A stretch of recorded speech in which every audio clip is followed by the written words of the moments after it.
Okay, I'm back with another look at the first 5 minutes of a particular video game. And today I'm going to be taking a look at Bastion by Supergiant Games. These guys more recently went on to do something called Transistor, which is also pretty excellent. I'll be looking at that maybe next time. It's been ages since I did one of these videos, so I can barely call it a series. But anyway, let's take a look at Bastion. As you can see, it's instantly pretty nice to look at. So, as with all the other ones, I will start the clock to count the first 5 minutes of the game as soon as we get out of whatever the first cutscene happens to be. Okay, let's get started and we'll find out what Bastion is all about and the techniques it uses to get you into the game right from the start. Okay, straight away, interesting loading text. Don't know what that is. Proper story is supposed to start at the beginning. Ain't so simple with this one. Now here's a kid whose whole world got all twisted, leaving him stranded on a rock in the sky. Okay, so the interesting thing here is I'm not sure if this is a cutscene still, or am I in the game? Ah. He gets up. So as soon as I try and move, sets off for the Bastion, where everyone agreed to go in case of trouble. And that's immediately really interesting, because as soon as you move, the voiceover reacts to it.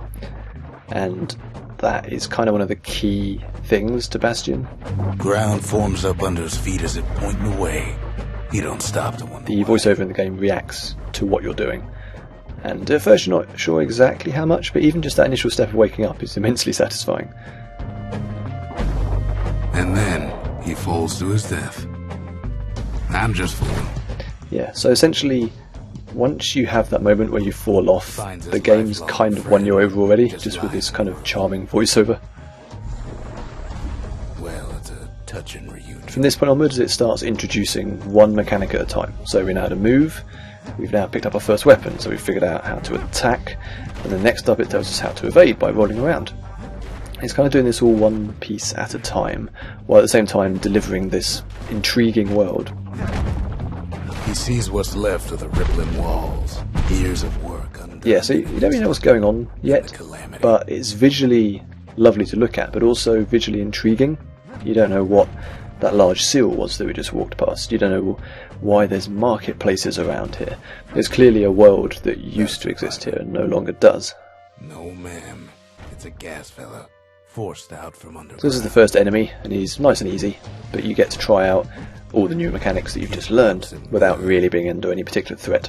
Fella got a piece of it though. I'm actually playing this on a Steam controller. When I played through this game a few years back, I did it with keyboard and mouse, which was okay, but playing it on a controller is actually lots better. The movement of the character just works a lot more fluidly. So again, you can see down below there's a building, some kind of old ruin. Can't get to it, but it's just more visual flavour. And by this point you're kind of starting to wonder exactly how reactive the voiceover is. Ain't a gift from the gods, but it'll have to do. And what's interesting is that the mechanics are all very solid, but I guess by this point they're not that unusual, but the voiceover is doing a lot of the heavy lifting here. It's what's keeping you playing, because you probably haven't played a game where it has a voiceover that does quite what this one does. Obviously a lot of games have voiceovers, a lot of games have voiceovers particularly in cutscenes at the start and end, but they don't tend to react so closely to what you're doing. You maybe have enemies or other characters react to what you're doing a little bit, but like this kind of omnipresent voice, you're not really sure who they are or what their relation is to you. So again, another mechanic here being introduced with how you replenish your health. These are all kind of standard computer game things, I guess, but the way it's introduced here, it's part of the world, and it's world building at the same time as introducing mechanics, and that's something that Bastion does really, really nicely. Kid finds a memento from a girl he knew.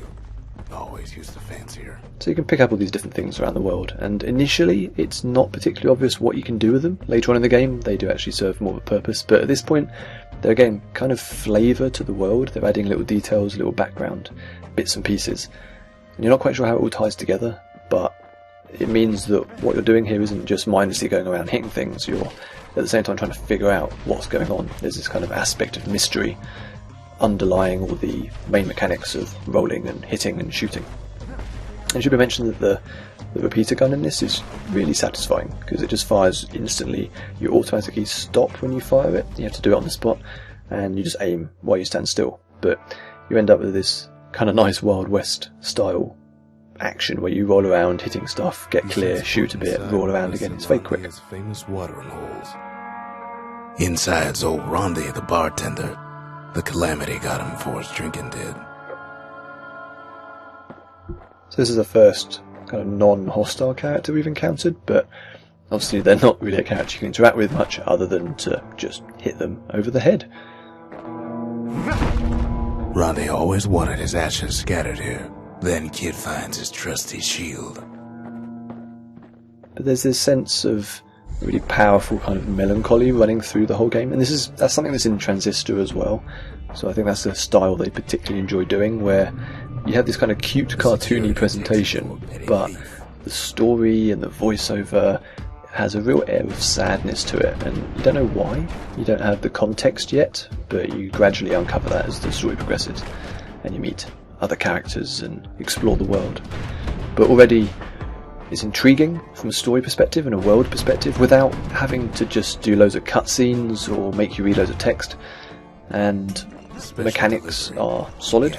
The tactics of the combat becomes more complex over time, so it does get increasingly satisfying without ever getting overly complicated. Transistor showed that as well. They have a system that's really flexible, but you never feel overwhelmed by the options.